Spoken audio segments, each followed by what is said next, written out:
It's not a bad beverage. How was your Thanksgiving? Thanksgiving was really good.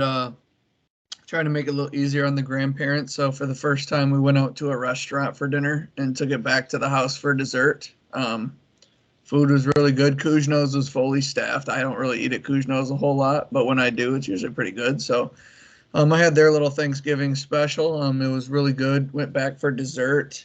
Waited about an hour or so, and then went over to Casey's parents. We had a home cooked meal there, and it was really good. And got to spend time with mine and Casey's family. So yeah, I had a good Thanksgiving. Pretty relaxing.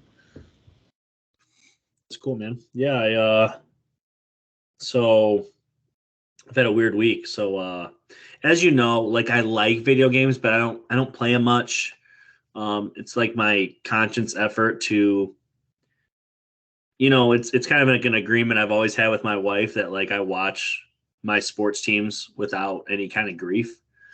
And in doing so, I kind of give something up, and I podcast too. But the one thing I've always tried to like avoid is like video games because I know it can like take a lot of my time. Well, kind of the cool thing is like my son has reached an age where he like wants to play video games. You know what I mean? And so he downloaded Fortnite last week, and I've spent the last, I think it's a week today, playing Fortnite almost every single day with him. It's been a hell of a ride. I didn't think I'd ever get to a point where it's like I miss playing like Call of Duty and stuff like that with the boys, but it's been fun to kind of play with him and a couple other people here throughout the last week. But Thanksgiving was good too, man. Family fun football. Michigan beats Ohio State. It was a fun weekend. Yeah, it was a nice weekend for my sports teams as well. They did pretty well. Let's start off with. You want to talk NFL? Or you want to talk a little college first?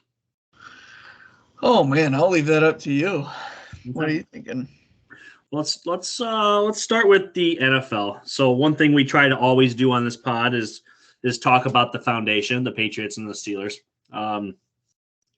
We'll start with the negative and we'll move to the positive. I feel like that's probably just a better. So Patriots, we did not pod 2 weeks ago, Thanksgiving week. We just didn't fit it in. Patriots were on a bye after losing in Germany.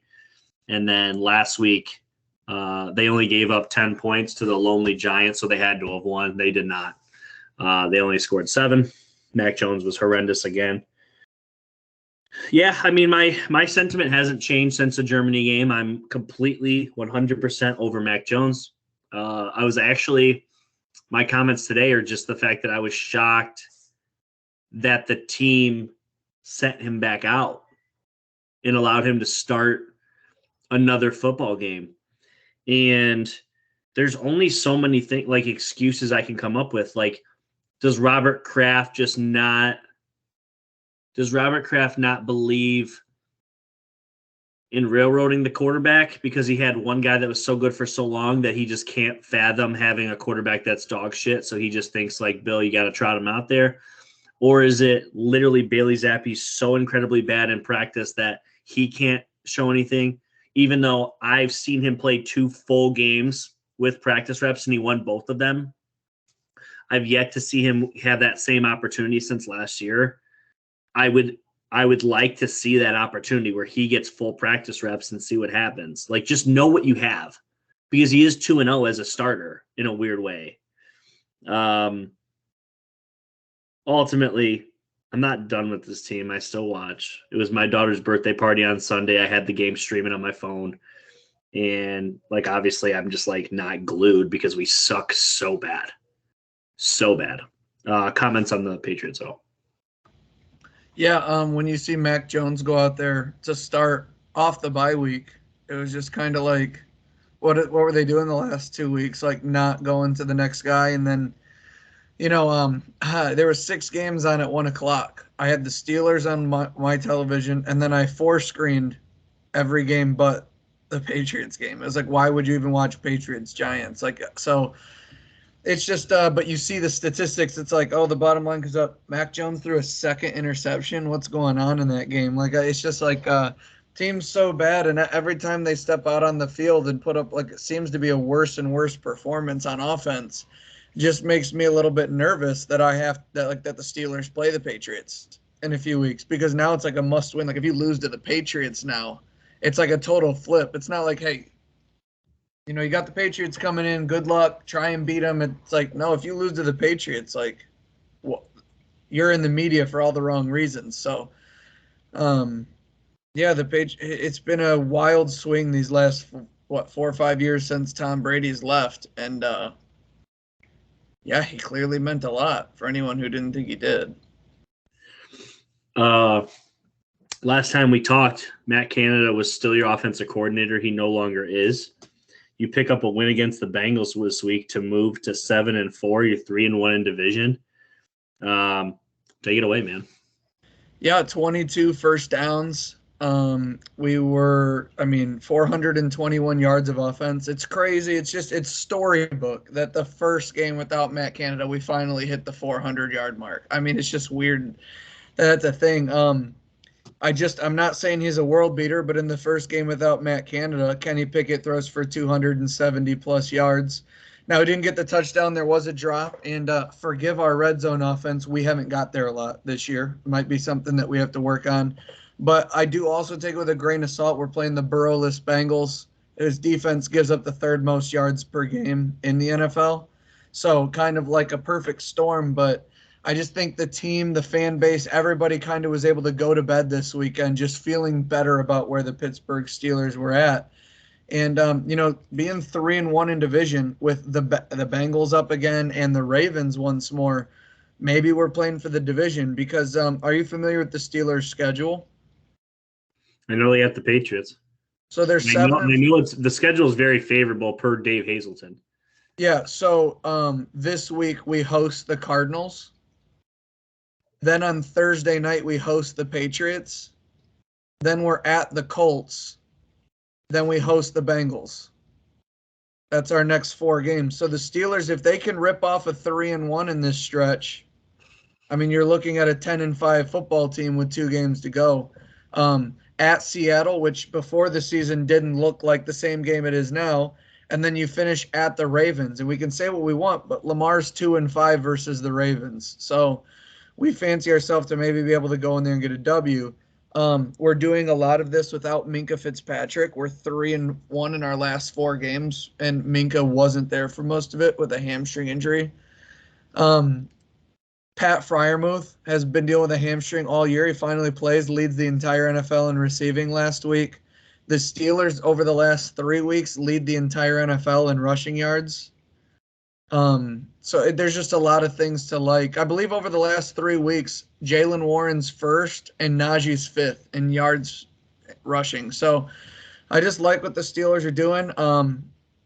I speak for all of Steeler Nation when I say we believe we have the best defensive player on the planet and one of the 5 best defenses on the planet. So I love where the Steelers are at, man. I couldn't be happier as a 7-4 team, especially when the bulk of the entire league that's good is at 8-3, just within grasp. Now, losses to the Texans, the Jaguars, and if we lose to the Ravens, those suck for tiebreakers. The fact that we've lost to teams in the AFC, if it comes down to that, Jaguars, we've lost to. I think it's the Jaguars and Texans, and if the Ravens beat us. So the Browns got you once. Yeah, we split with them, but I think we're going to – if we end up beating the Bengals again, we'll have 4 wins in division. I don't know if the Browns can do that. Yeah. Yeah, I think this team is trending 100% where I thought they would be. In a non-disrespectful way to you, they're kind of worse than I thought they would be offensively. But defensively, they're way better than I thought they would be. And I thought they'd be good. And they've been great. It is an interesting way to win football games where New England does the exact same thing that the Steelers do. They don't let anybody score 20. They barely let people score 17. Except we just don't win because we don't score, and you guys score enough. I think it's turnovers because it said out of 33 qualifying quarterbacks, Kenny Pickett has the fewest turnovers. Now that is playing safe football, but Mac's been Our turning the quarterback's ball. turning it over Yeah. Katie. So the thing is it's the turnovers. Like there was a stat. It's kind of funny.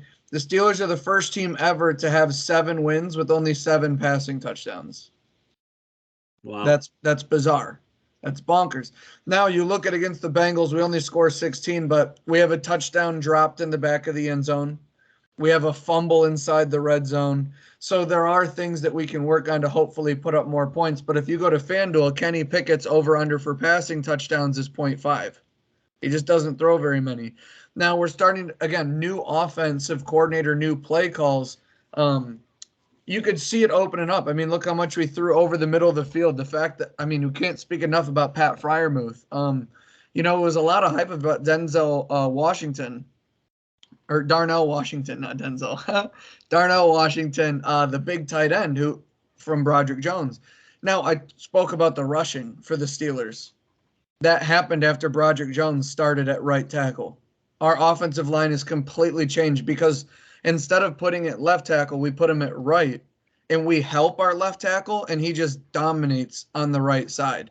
So Broderick Jones been fantastic. Darnell Washington blocked, sealed the edge on Najee's touchdown run. He had a first down in the game. We're starting to implement him more. Jalen Warren and Najee are a true 50-50. George Pickens is a little bit quiet, and then boom, we need it most fourth quarter, 30 yards down the sideline, he wins his route. Deontay Johnson, disgusting on the fumble play. I mean, just absolutely. I was gonna ask you about it. I'm really glad you brought it up. Him getting in a. So real quick, if nobody has seen it, and just correct me if I say anything wrong here. Kenny throws an end zone pass to Deontay Johnson, and Deontay does not haul it in.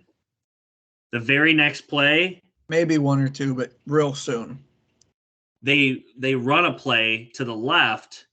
Najee or Jalen Warren. Jalen Warren runs it to the left, and Deontay does not come off the line at all. He stands there. He walks 2 steps, I think, but no attempt to block, anything like that. The ball is then fumbled forward on his side of the field. The ball almost touched him. It gets picked up by a Bengals defender, and the guy runs past him, and he does not make it. He is so checked out of the play. He has zero care in the world of anything that's happening. It looked exactly like if Jeff and I were playing Madden together, he went out and controlled the receiver. I hiked the ball, and his controller died. Yeah. That's exactly what it looked like. Like he just turned off. And you hear about Deontay, last year not scoring a touchdown, having the drop issues. Last week, he probably starts getting mouthy to Matt Canada, I'd assume. But then, him and Minka Fitzpatrick, like Cameron Hayward and TJ had to break him up. Cameron Hayward had to pick up what was said in the locker room is Cameron Hayward picked up Deontay Johnson and walked him away from the situation. Like him and Minka got after it because it just seems like he's been very vocal and very attitudey. I don't know if it's because Pat Freiermuth's getting a lot of looks. George Pickens is probably a better receiver and he feels some type of way. But like to just totally like turn off like that to the entire team, you can't do that. You can't do that. What do you think you're the head coach. What do? You sit him down for a game? You just talk to him? Like what's the mindset here? I really don't know. But I do trust Mike Tomlin to figure that kind of thing out. I think Mike Tomlin, with the age of his kids and how he kind of stays connected to the younger group coming in and how he's dealt with multiple personalities in the past, Bell, Ben, Brown, all of them, maybe some defensive guys. A lot of those stories don't get out. So I believe Mike Tomlin will handle him accordingly. I'm going to wait on Mike Tomlin on that. I don't know how you deal with that. I would probably deal with it different ways. No, that's fair.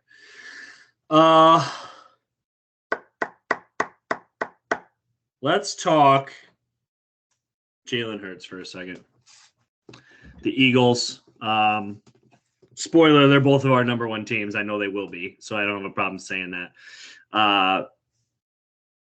Jalen plays a mediocre first half against the Bills. First off, this stretch that the Eagles are on right now is Like, imagine how we'd talk about them if they won the Super Bowl instead of lost it.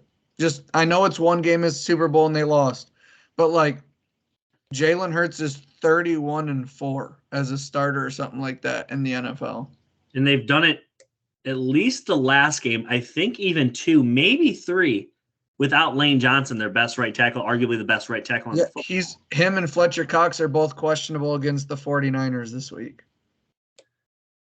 So, back to what I was saying. So, Jalen played a pretty lackluster first half, just like he did against the Chiefs, and puts together just enough against the Chiefs in the second half. But against the Bills, he goes, what do the kids say these days? Ham off, crazy, like just goes bonkers, and ends up with 5 total touchdowns on the day.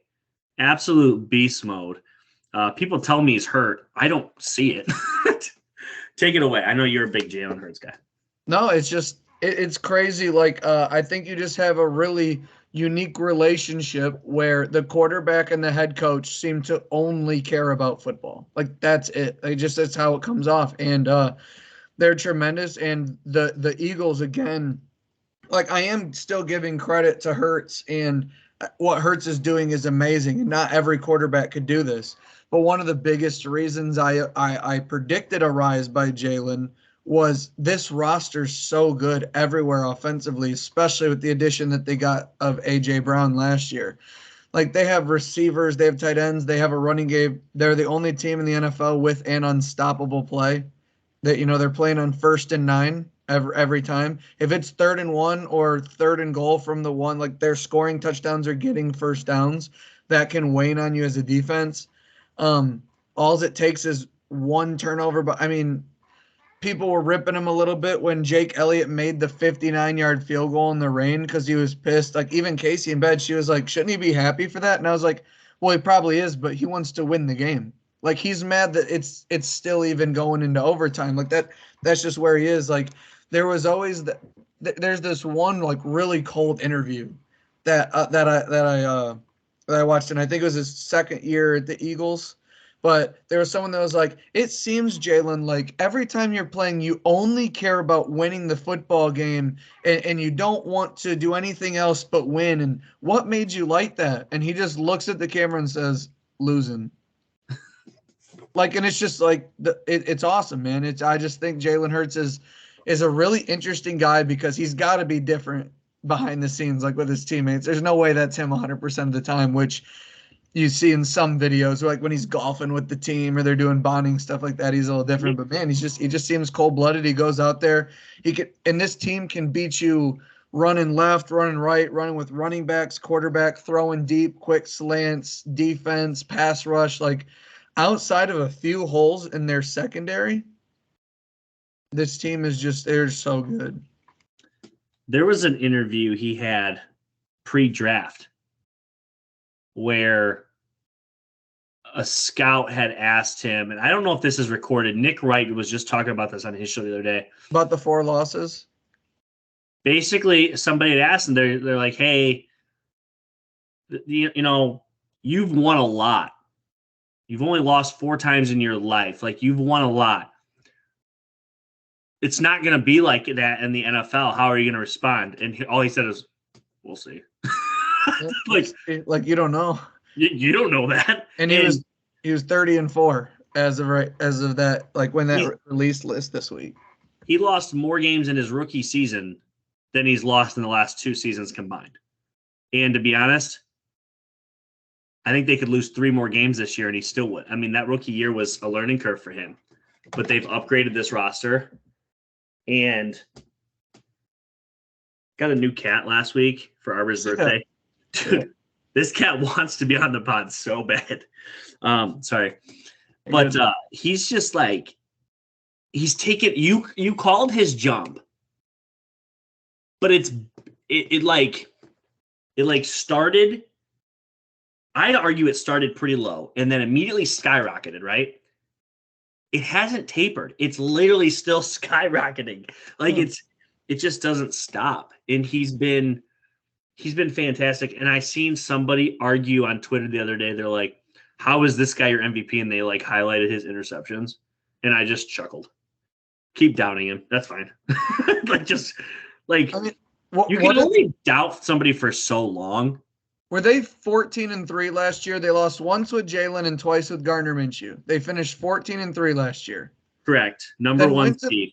Yeah, then went to the Super Bowl. If they would, so they were the 1 seed, so they played 2 playoff games and then the Super Bowl, right? So 3 more. Yeah. So they finished 16-4, 16-2 with Jalen Hurts. Now they're 10-1. They're 26-3 with Jalen Hurts over the last 2 seasons. And they've lost to what? The Jets in a fluky game where he threw 4 interceptions. And Did the Chiefs throw 4 in that game? Yeah. And he had 4 turnovers. It might have been 3 picks and a fumble. It might have been 4 picks though. But it was like that weird game. And then the Chiefs, and then like a divisional Commanders kind of got him in a weird spot. Like, it's so weird. Like, they played the Chiefs and won in a late game. Then they play the Bills, go into overtime. Now they have the 49ers this week. And then they play the Cowboys next week, which the Cowboys played Thursday night, so they have a long week. 49ers played on Thanksgiving, get a long week to lead up to the Eagles. Chiefs had a bye week the same week the Eagles did. More time to prepare for the Eagles. The Cowboys are on Thursday night. They're getting a week and a half to prepare for the Eagles. The NFL is doing everything they can to try and like beat this Eagles team, and they take their punches and they keep going. Who's a new member of the pod? Name's Otis. Otis. Just zoomed in on you, which is what fine. Up? Whatever. You're just closer to me now. Yeah, Arbor had been begging for a cat for quite some time, and we finally just pulled the trigger on it. Seems to be a pretty good cat. The only problem is Kai wants to kill it. So that's going to take some time.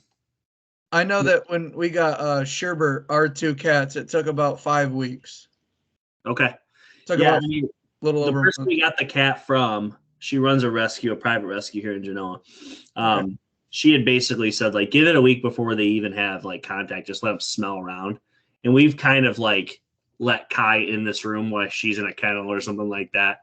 Kai is very, like, this has been my house for 2 years, and all of a sudden there's a cat in it. Ain't happening. You know what I mean? So is Kai your only dog? No, we got a second dog. That's what I thought you had 2. Yeah, we got a second dog that, Emma wanted to spring on me back in August. She's like, hey, I've been really thinking about this. I think Kai needs a friend. And I kind of kept shutting it down because I just wanted to be a single pet, person. And basically, she sent me this picture of this really cute dog that was a boy version in black of the dog we have, which is a Shiba Inu. Okay. A lot of people know it from like Dogecoin, that kind of dog, right? Well, I was like, you know what? I'm just like, I don't think it's a good idea. We're not ready. And then she's like, well, they're looking for a foster. And I looked at it like, this is perfect. We don't have to commit. If it doesn't work out, we just fostered it. It's got a new home. We move on, right? He was at our house for like 2 days, and I'm like, he's never leaving. Yeah, that's how it goes. He's perfect. He's a great dog. He's great to my kids. He was trained kind of in a way. He was at least potty trained. He can sit. He can do a lot of like your basic stuff, and he's such a lover.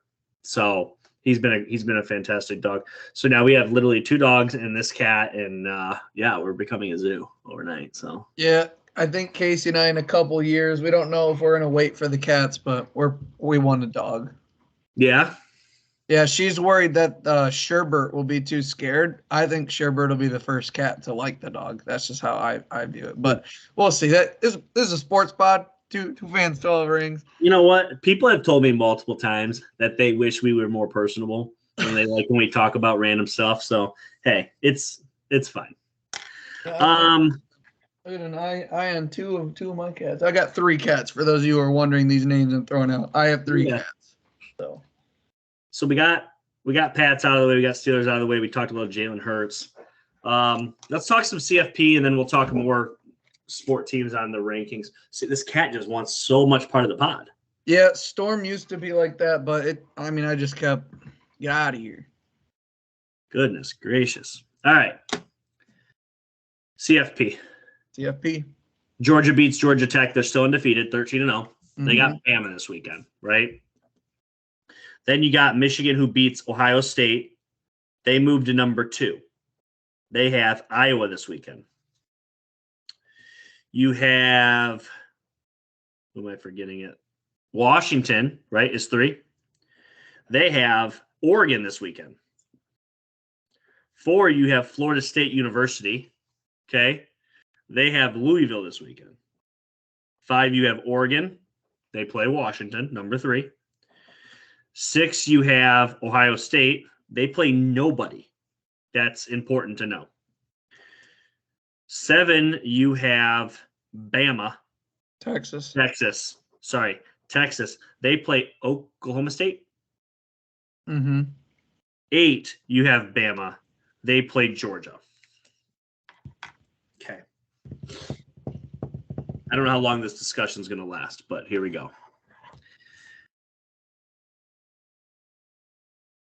Let's start with this. Let's just start with predictions. What 4 do you think get in? What 4 do I think get in? Yes. You're basically you're predicting wins this weekend. You're predicting everything here. Who do you think gets in? Georgia, Michigan, Oregon, Florida State, in that order. Georgia, Michigan, Oregon, Florida State. So you have Oregon jumping Florida State this weekend. Yes. But Florida State's still getting in because they beat Louisville. Yeah. So I have Georgia, Michigan, Oregon, Texas. So basically, let's start with this. If all the favorites win, look, we're going to exclude the Pac-12 because whoever wins that game is in, and whoever. I agree. I'm glad you said that. The winner of Washington, Oregon, you have in. Yeah, 100%. And as long as Michigan doesn't lose, they're in. Yes. Those two, that's a lock. 2 of those 3 are in, Michigan and whoever wins the Pac-12 game. So here's where things get juicy. Yeah. And I argued this. I heard Klatt argue this today. Colin was completely flabbergasted by this idea. I don't think there's any way Georgia's out. Do you agree or disagree with that comment? I disagree. 30-point loss to Bama, they're out. I would agree. If they lose by 3 points or 7 points, there is no way. There's no way. So I guess there's so many things that go into it because if you did listen to Joel Klatt, and most people know this, whoever's the most deserving, that is not a prerequisite to deciding who's in the college football playoff. And I guess the thing is if Alabama, first of all, I think the biggest wrench in this whole thing is Florida State, because I believe if you were to take anybody who listens or watches college football, out of the top 8 teams, you would rank Florida State the worst. Today, yes. Yeah, exactly. Because they're 3 weeks ago, I wouldn't have, but today, yeah. Yeah. So that's what throws a wrench in the whole thing. Joe Klatt talked about if Bama beats Georgia, then Bama has to be in. 1 loss, undefeated in the SEC and SEC champions. But wouldn't they drag Texas with them because Texas beat them by 10 in Tuscaloosa? Well, if you do that, then what, is Georgia going to stay in over the Pac-12 championship or Texas? Most people listening would say, yeah, Georgia would just be in over Texas or Florida State. And you'd have 2 SEC teams in. And it would go like Michigan at 1, Bama 2, Pac-12 winner at 3, Georgia at 4. So Klatt said if Bama beats Georgia, he doesn't agree with what we said about the Pac-12 winner being guaranteed because he thinks Texas beating Bama would serve precedent and you would get Michigan, Texas, Bama, Georgia. But again, with an undefeated Florida State, they just leave them out? Yeah. Yeah. Yeah. I mean, he's of the essence that he would not give Florida State the berth, but he said he also wouldn't argue if they got put in being undefeated because it's like, well, okay, they did do what they're asked to do. My biggest thing is like, I try to put myself in the shoes of a fan. If I'm Florida State, and I know we lost our quarterback, but if we run the table, we beat Florida in the swamp, okay? I know they're not great, but we beat them. That's a rivalry game. Beat them in the swamp. Then you go into a neutral site and you beat Louisville. That should be good enough. We've beaten everybody else. That should be good enough to get us in. Even if you don't think we have a chance, football is played on a football field for a reason. Like, you can't just, like, rule them out. But at the end of the day, like, if Georgia played FSU today, they'd run them by 30 or more. Yeah, I guess, like, the other thing, too, like, as a Texas fan, it's like, so I believe that when Ohio State moved backwards, I believe Oregon and Texas are so close that Ohio State should have been in front of both of them or behind both of them.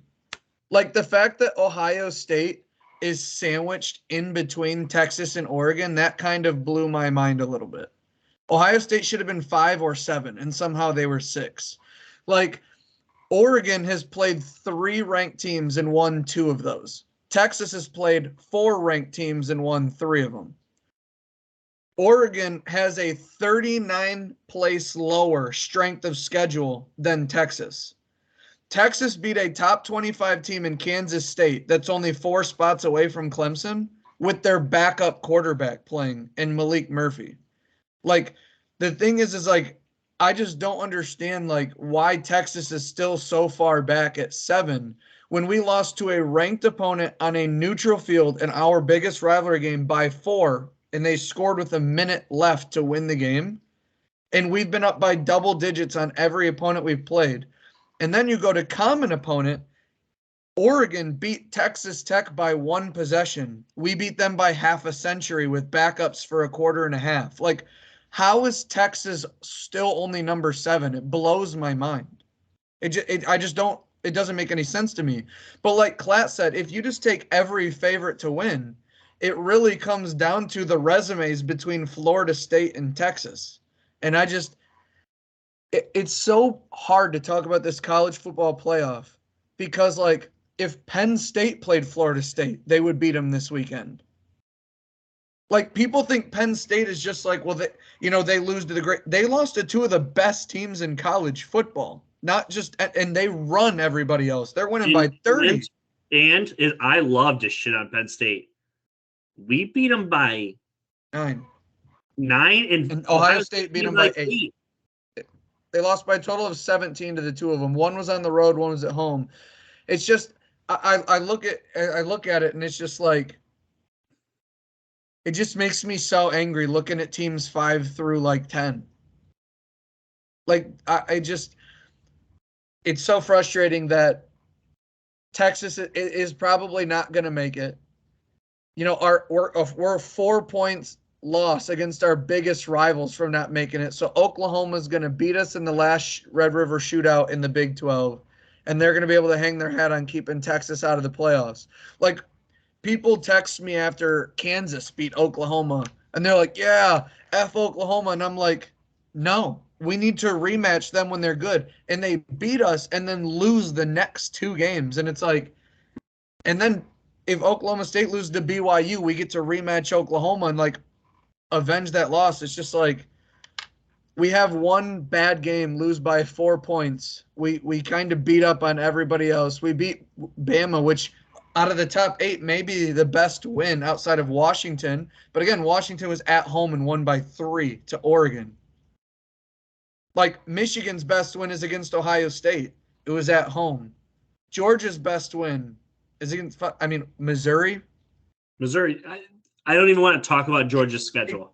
Exactly. So it's like, you look at Florida State's best win is what? 3-loss LSU at a neutral site. It's like the first game of the season. If you look at a schedule, bring it up, Texas is undefeated at home and they're undefeated away. They lost a neutral site game to Oklahoma by 4 points, and it's got us all the way at 7. Like, that's just Yeah. Joel Klatt said it today. If Florida State and Texas were to play in a neutral site this weekend, no Jordan Travis, Texas would be favored by 9.5. And it's like, Yeah.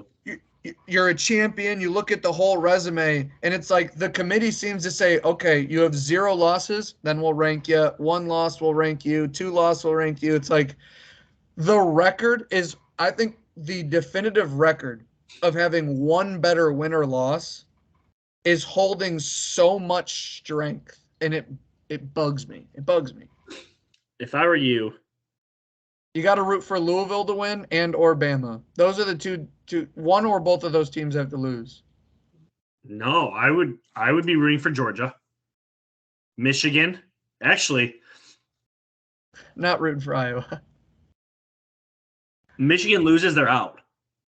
Hey, by the way, You're guys, looking for an excuse. I believe this is DraftKings odds. Iowa, over under for the first half. They're at 0.5 points, and it's plus 100 on the over.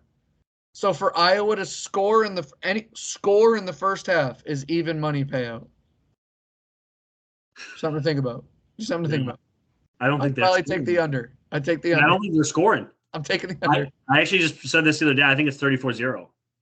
Nate at work, shout out Nate. He's a big Michigan fan. He's like, Brad, I want to hear your opinion. Michigan, what do you think the final score is? And I was like, 45-0? And he's like, really? 45? And I was like, you don't think Michigan could win by 3 touchdowns in each half? It's not that crazy? No. If Michigan has 10 possessions and scores a touchdown on 5 of them, like, yeah. And they're going to have more than 10 possessions with I watched Iowa play for the first time last week. Did you want to blow your brains out? It was comedy. It was comedy. They won. But let's just. Sorry, no Iowa. Okay, I think here's your rooting. I'm Texas. Here's who I'm rooting for. Georgia beats Alabama. Michigan. Washington. Don't Louisville. root for Oregon. Don't give Oregon a heart. Yeah, Washington, Louisville. And we're in. Your win by 3 scores gets you over Ohio State and Oregon. We win by 1 point. We're in over both of them. We're champions. We're 1-loss champions. We're in. Yeah. Leave no doubt. That's all I'm saying. Well, sure. But also, Oklahoma State's won 8 of the last 10 meetings against Texas. We haven't played them this year. Now, we're a much different team than we were the previous years. But I did want to say, if you're an Ohio State fan, what is it? Georgia, Michigan. So Georgia wins, Michigan wins.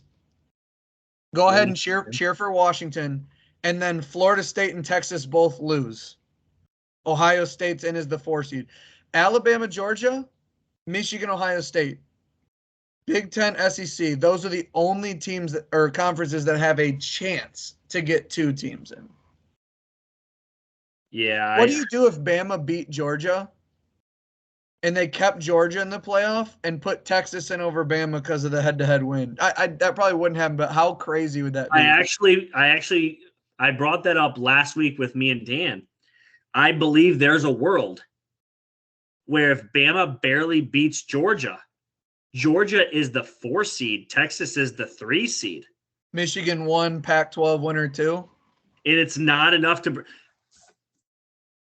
Let's pretend the playoffs don't exist. Okay? If Georgia were to beat Bama this weekend, if Bama were to beat Georgia this weekend, what do you think the rankings would be going into next week? I think Bama would be 3, Georgia would be 4. You would have Bama jumping 5 spots over teams that could win? Yeah, because they wouldn't want to drop Georgia too far, but they'd have to put Bama ahead of them. No, you don't have to. Why? Now, it shouldn't be this way. It shouldn't be this way, but they're taking into account the previous 2 seasons of winning as well, even though they shouldn't. I think they should. Oh. It shouldn't be the end-all, be-all, but it shouldn't. Dude, and I've used this. You're a Georgia Bulldogs fan. You lose to Bama on a neutral site by 3 and they leave you out. You're the two-time defending champions. And weirdly enough, 2 years ago, you lost to Bama in the SEC title game. What'd you do to them in the championship game?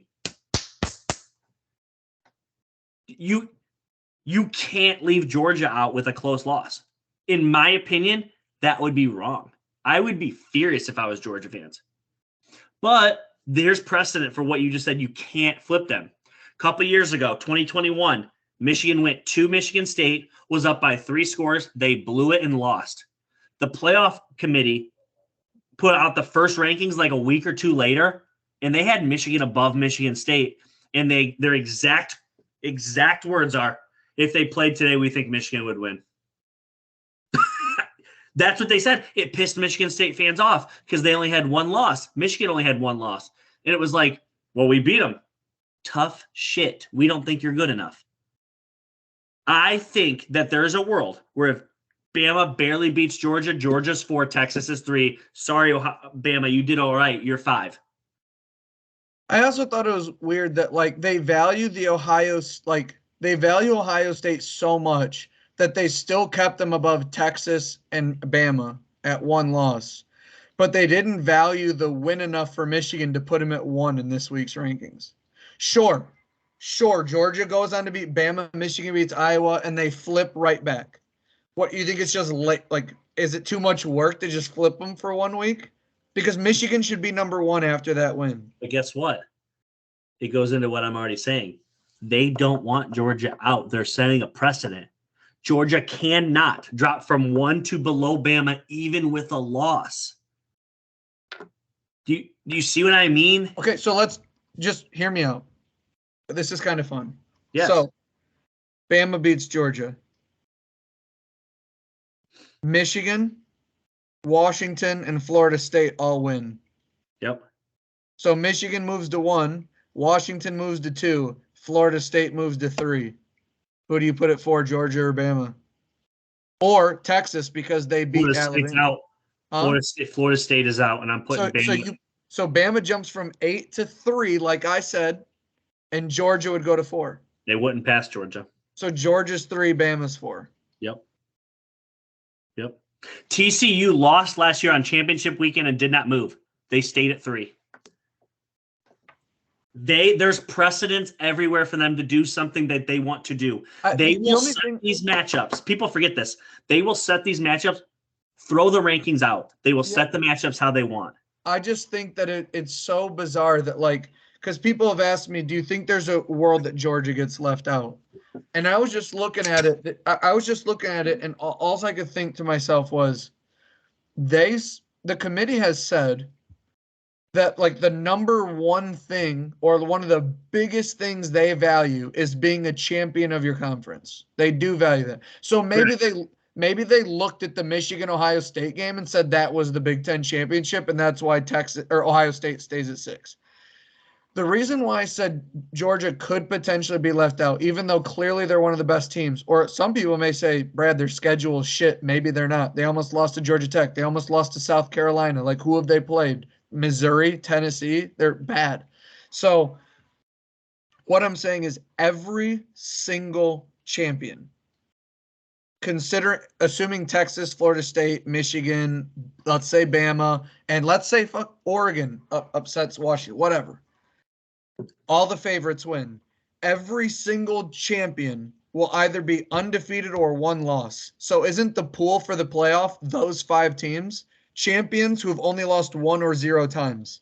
There's no room for anyone who came in second because every single champion has only lost once or never. Because if you're like, well, Georgia deserves a shot, and it's like, well, Washington deserves a shot. Ohio State deserves a shot. You know, if Bama wins, Georgia deserves a shot. Well, sure they do. You fucked up by making a 4-team playoff to begin with. So if, say, Texas gets left out, that's a real possibility. But if you're telling me there's 5 Power 5 conferences and all the champs are undefeated or 1 loss, how can you take 2 of them and keep them out? You're already keeping 1 of them out. How can you leave 2 of them out? And I know you're saying, Brad, they're keeping Georgia. They might. But I'm just saying, how? Football's played on a field. You made it to your championship game. Win it. It's like the first playoff game. So why? Here's my argument, though. And again, I'm arguing just for the sake of arguing. If Georgia loses to Alabama, they have one loss. Bama has one loss. Georgia had to play an extra game to get that loss. Bama lost a long time ago. Yeah, it's weird. TCU lost just last year, the last game, and they did not penalize them. They kept them right at 3. Yeah, but was there any team that was really knocking on the door? No. Exactly. This year's this is the loudest, best, top-loaded. By far. Easily. It should have been 12 already. The 8th team in the nation, I would argue Penn State, but the 8th team in the nation has every bit of a shot to win a championship as the number 1 seed. Oh, yeah, Bama. Now, if Georgia comes out and wins by 27, it's going to look a little weird to have that take because it took a 4th and 31 or whatever to beat Auburn. Yeah, I don't know what more we can say, but I'm going to give you one scenario, and I just want you to pick your 4 off this, and we'll leave it at that. Okay. Bama, SEC champ, 1 loss.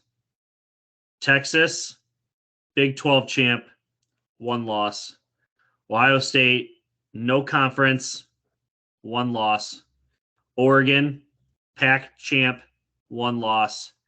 FSU, undefeated, ACC champ. Okay. Washington, no champ, no conference, 1 loss. Michigan, Big 10 champ, 0 losses. Georgia, no conference, 1 loss. This is the nightmare scenario we talk about. Yeah. Who gets in with this? Who is your 4? Okay, so number 1 off the rip, Michigan's going to be number 1 in that scenario. Okay. Do you think Florida State's 2? Or in? Let me get there. I'm going to remove Ohio State. I don't think they have a shot. I agree. In this scenario, remove Ohio State. Because if Washington would beat Oregon twice, you'd say Oregon has no shot. But now it's like, well, where's the best 2 out of 3? But college football, you say home field is worth 3 points. Oregon lost by 3 at Washington. That may look like a wash. They played into a draw. I believe Oregon beating Washington in their championship game, Oregon would be number 2. Okay. I believe Florida State would be number 3. No, hold on. Don't write that down. Michigan, Oregon, 1 and 2.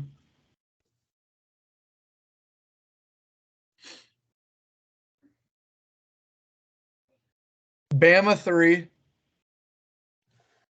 Texas 4. Because now Texas win looks even that much more better against Bama 10-10 in Tuscaloosa. I think they'd have Texas at 3 in that scenario because they've beat Bama. So either way, so it would be Michigan, Oregon, Texas, Bama. I do think there is a way Georgia gets left out because, again, in today's CFP, it would be crazy, but in today's CFP, you would have 5 champions who are all undefeated or 1 loss. So how does a non-conference champion 1 loss get in? And you could say, well, Georgia and Washington, it took that extra game to get the loss. Yeah, well, if the Big Ten wasn't stupid in their design, Ohio State would have had an extra game, and maybe Michigan loses. It's just the way because there's no structure. It's not the same for everybody, and it does suck that you have to play. But like Michigan drew Iowa, Oregon and Washington draw each other. It's weird how it can line up, but I just think at the end of the day, I've always believed that's why they keep Florida State on the fringe at 4. That's why they haven't moved up to 3. It's because they have a backup quarterback and they'll move them down to 5. Florida State in this scenario would move down. They would put them at 5 because 5 and 6 play. So it would go 5 Florida State, 6 Georgia, 7 would be Washington, 8 would be Ohio State, or maybe vice versa. Maybe Ohio State would drop this. No. Yeah, Ohio State 7, Washington 8. Real quick, Georgia's beat LSU, correct? I don't think so. Bama has beat LSU. Let me look up Georgia's schedule. This should be fun. I'm going to look up Bama because I think that could be a good argument that both Bama and Georgia have beat LSU, so Florida State's win against LSU doesn't matter. All right. I have Georgia's up. Do they have the numbers next to the teams? Great. Let me go to ESPN and do this. They did not play LSU. Bama didn't? No. Okay. So this has the numbers next to their names and everything here. So this is Georgia's schedule. Week 1, they beat UTM, whoever that is. Then they beat Ball State by like 40. Then they beat South Carolina by 10. They beat UAB by 28. Then they played at Auburn, same as Bama, common opponent. Georgia won 27-20. 7-point game. They then hosted number 20 Kentucky, slaughtered them. Then they beat Vanderbilt by 17. Then they hosted Florida, won by 20. Then they hosted this says at the time, number 12 Missouri, beat them by 9. Then they hosted at the time number 9 Ole Miss, beat them by like 34, 35 points. Then they went at Tennessee, won by 28. And then at Georgia Tech last week where they won by 8.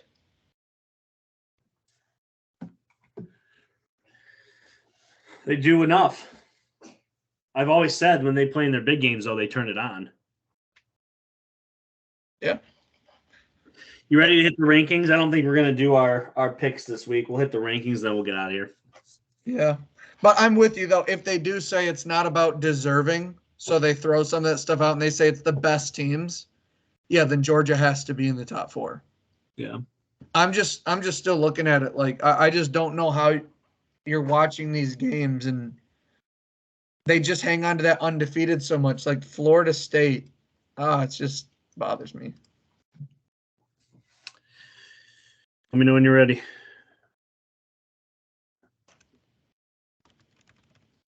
All right. Yeah, I'm ready whenever.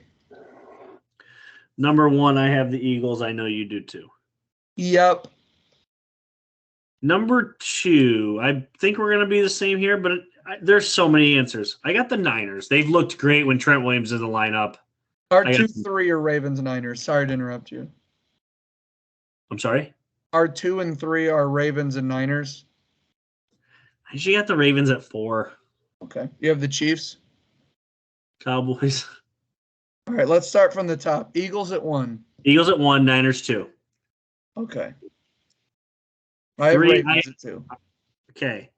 Wait, you have the Ravens at 2? Yeah. Oh, do you have the Niners 3? Yeah.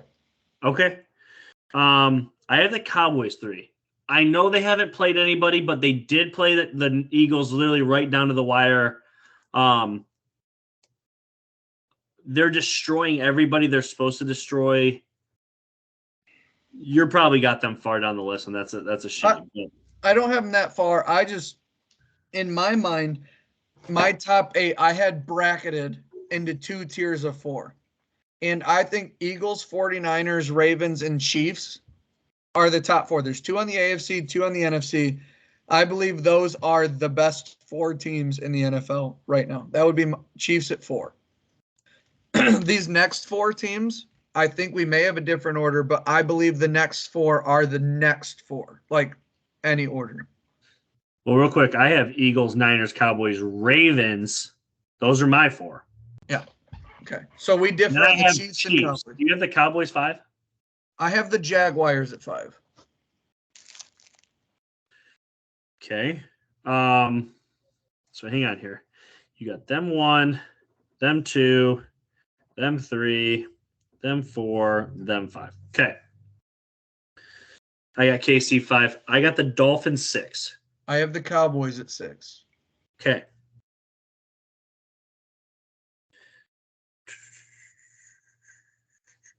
We almost swapped Cowboys KC in a way. Yeah. My 7 is the Lions. My 7 is the Lions. You know what's really weird? Every week we still get the Lions the same. No matter what. Is your 8 Jaguars? Yeah. So my 8 is Dolphins. Now So we agree on the top 8.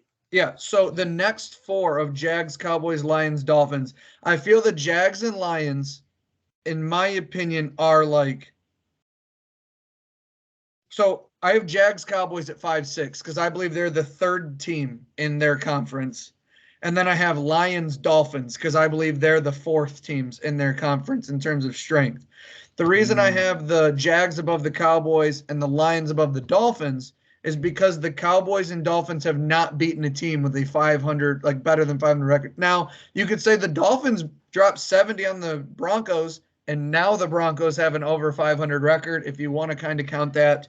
But that's why when I was kind of looking at the tiers of AFC, NFC, I have the Cowboys just behind the Jags and the Dolphins just behind the Lions because I just want to see them beat a better team. And I will predict your 9, but I need to know one question. Okay. Do you value consistency or top end? Consistency. You have the Steelers at 9. Absolutely, I do. I do too. Yeah. Okay. I also think there's a lot of upside with where this offense could potentially go after what we saw last week. If you value consistency, I believe you have the Browns at 10. I have the Browns at 11. Do you have the Broncos 10? I do. So for two reasons. One, well, let me do 3. 1, Broncos just beat the Browns. Just beat them. Second, the Broncos are on a 5-game win streak. Yep. And third, I know that just like the Steelers maybe, the Browns are winning with not great quarterback play. But now it seems like every week there's a new quarterback. And Myles Garrett's in a sling now, working with a bad shoulder and wrist. Denzel Ward missed last game versus the Broncos. I just think there's a lot of injuries that are catching up with the Browns. Nick Chubb, obviously. Deshaun Watson, obviously. They lost 2 offensive linemen for the year. They're still do good, but now quarterbacks are falling off. Joe Flacco's primed to make a start this week. We'll see how that goes. But Myles Garrett's hurt. Denzel Ward's getting banged up. The team is getting hurt. But I still think they're worthy of a mention here. But I did put the Broncos ahead of them at 10, just inside the top 10.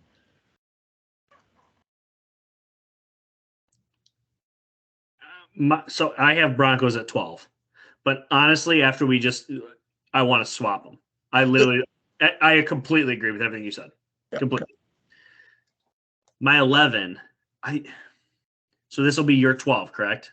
Yes. I have 2 teams tied at 12. Oh, is one of them the Bills? Nope. I get it. I just, at the end of the day, I feel like I'm in bed with Josh Allen. I have to just ride it out. That sounded. Hey, yo. Who do you got at 12? So I do want to make this clear. So let me just pull up the Bills real quick because the Bills. They obviously have top 5 team in the league when they put it together, but when are they going to put it together? Their next 2 games are Chiefs and Cowboys. Then their last 3 are Chargers, Patriots, Dolphins. Jeez. They're at the Chargers. They could lose that game. I mean, they don't have their defense ain't playing great. They're playing New England, already lost to them, so it is what it is. And then they're at Miami. Miami's got big aspirations. I mean, it's tough to see them come out of it. But the thing is it feels so ugly when I have it 12, I have a tie of Colts-Texans. And the reason why is because although they do not have, well, maybe the Texans do, a Josh Allen or the Stephon Diggs and, all the hype of the last 3 years, Colts are on a 3-game winning streak. And I believe the Texans have a top 10 quarterback in the NFL, and they're both 6-5. The Bills are 6-6. They still have a bye week coming up, but in a full turn of events in 2 years, can't wait to watch Texans Jags in this AFC South for the next that seems like it's going to be a thing. If AR-15 turns out with Shane Steichen, who seems to be a real coach. I just wanted to give the AFC South a little bit of props because we kind of had them in a bucket with the NFC South. They would slaughter the NFC South in a heartbeat. So I Colts on a 3-game win streak, but I think the Texans are better, but both at 6 and 5. I just wanted to shout out the AFC South there at the 12th spot. That's fair. Yeah, that's fair. I think that's it, my man. Right around an hour, right where we wanted to be. We went really long on the CFP. I hope you guys like the change of pace there. Obviously, both of our teams are in it. Weirdly enough, I think it was after like week 2 or 3, we kind of talked about the fact that Michigan, Texas 2024 might come early this year, and it's still on the table. So tickets are dropping. If anybody wants to send a gift to the pod, if you look at Michigan's website, 4 tickets in a row, $5.25 a piece. So if anyone's trying to get us to the game. Yeah. That'd be Also want to nip something about, a lot of people have come to me and asked how I feel about Quinn Ewers returning as Arch Manning going to leave. Yeah. If Quinn Ewers returns, who says he's guaranteed the starting spot? Yeah. Sark every year has made it open competition, and I was one to say I thought Arch Manning had a weak arm and looked small. He's had about 8 months with the program, and he came out against Texas Tech and just showed some athleticism, threw the ball extremely well. I thought, obviously, first start, red shirt, whole crowd is just giving it to him super loud. I actually thought it hurt Quinn Ewers' confidence, how loud the crowd was just to see Arch Manning. It makes you feel like we don't already have a quarterback. Yeah. Sark's got to balance that, because I feel like that could really be a bummer for Quinn. We need his confidence up. The thing, this is a problem. Dan talks about this all the time, and we haven't talked about it in a long time because JJ's been so good. But the most popular guy in Ann Arbor was always the backup quarterback. And when you have a 5-star like Arch, that might be the case. The only way you stop that is your top quarterback has to be the guy. And yours has been good, but he hasn't been fantastic. Like, it's not like he'll give the other team an opportunity every once in a while. Yeah. But cool. I'm excited to talk a little bit more CFP with you next week. More finalized, and to be honest, we'll be able to react to the college football playoff 4 teams, which will be fun. We'll talk a little preview of Patriots Steelers next week. We'll talk a lot of things. So in the meantime, I think we're out. See you guys next time.